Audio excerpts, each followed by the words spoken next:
सही ज्ञान ना होने के कारण उस लकड़हारे को भी बहुत दुख हुआ, लेकिन तब तक समय उसके हाथों से रेत की तरह फिसल चुका था। बुद्ध ने शिष्यों को एक लकड़हारे की कथा सुनाते हुए कहा, एक दिन एक राजा जंगल में शिकार के लिए गया तो रास्ता भूल गया। उसने बहुत देर तक रास्ता खोजा, लेकिन उसे रास्ता नहीं मिला। वह बहुत ज़्यादा थक चुका था। भूख और प्यास के मारे वह व्याकुल होने लगा।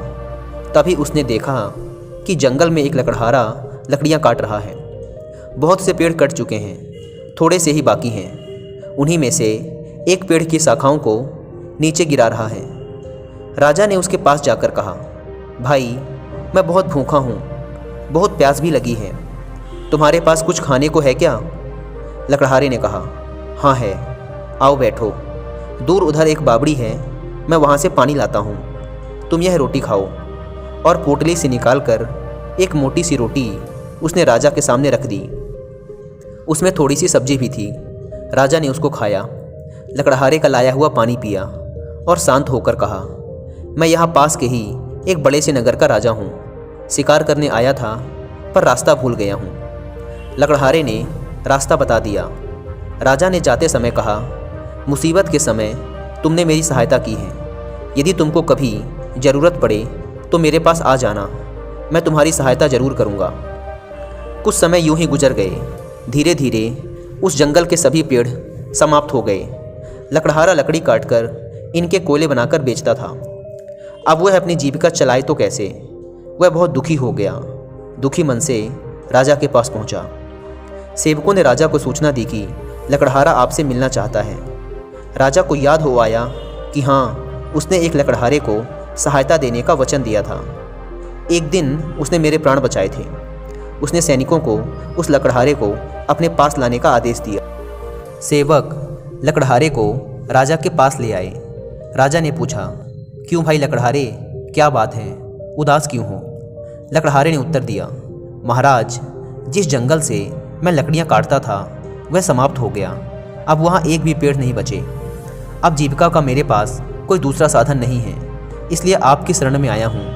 आपके राज्य में तो बहुत से जंगल हैं, अगर उसमें से कोई एक छोटा सा जंगल मिल जाए तो मैं भूखों मरने से बच जाऊँगा। राजा ने कहा, तुम्हारी समस्या का समाधान जरूर किया जाएगा। उसके चले जाने के पश्चात अपने मंत्रियों को बुलाकर राजा ने परामर्श किया कि इस लकड़हारे को क्या दिया जाए। परामर्श करने के पश्चात निर्णय हुआ कि शहर के दक्षिण में राजा का चंदन के वृक्षों का जो वन है वह लकड़हारे को दे दिया जाए। पदाधिकारियों को बुलाया गया। चंदन के वृक्षों का वह वन लकड़हारे के नाम कर दिया गया और उसको इस बात की सूचना दे दी गई कि आज से यह वन तुम्हारा हुआ।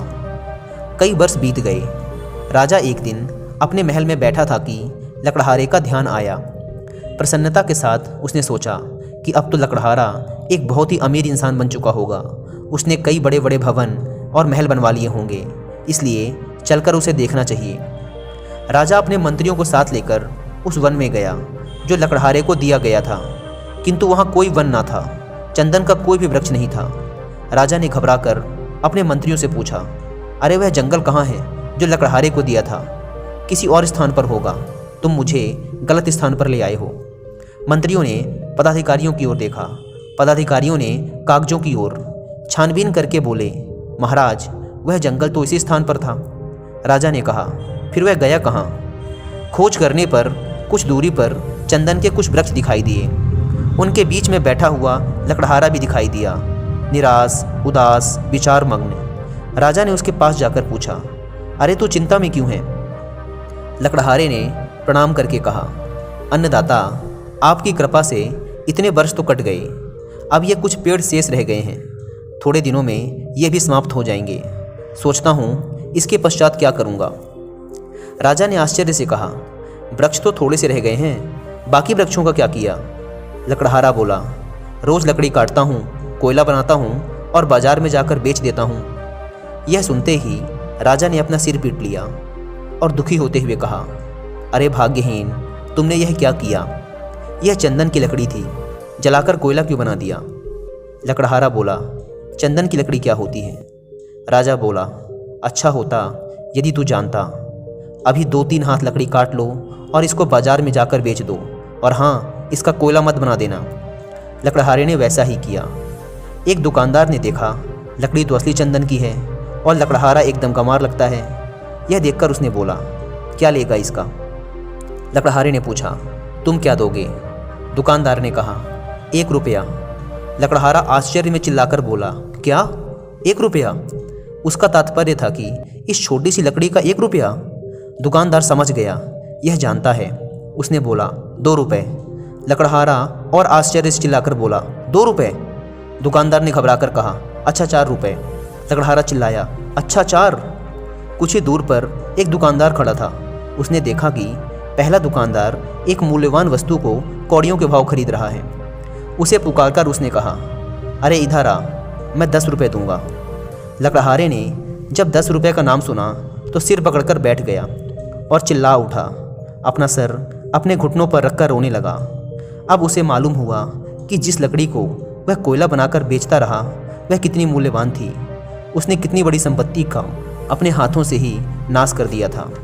कहानी को ख़त्म करते हुए गौतम बुद्ध ने अपने शिष्यों से कहा, उस लकड़हारे की मूर्खता पर आप लोगों को दया आ रही होगी, किंतु सुनो मेरे शिष्यों, हम स्वयं भी तो उस लकड़हारे की ही भांति हैं।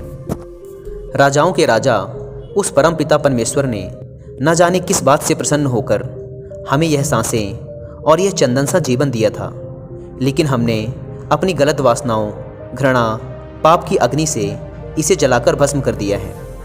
कितनी मूल्यवान है यह सांसें, हमने इन्हें समझा ही नहीं। सांसों का यह चंदन वृक्षों से परिपूर्ण वन, जिसे हमने अपने काम, क्रोध, लोभ, मोह और अहंकार की अग्नि में जलाकर कोयला बना दिया है।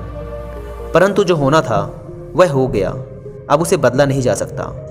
अब जो चंदन के जो थोड़े से वृक्ष, यानी कि अब जो हमारा आगे का समय बचा है, आओ इन्हीं का उचित उपयोग करें और अपने जीवन को शांति, सुख और समृद्धि से भर लें।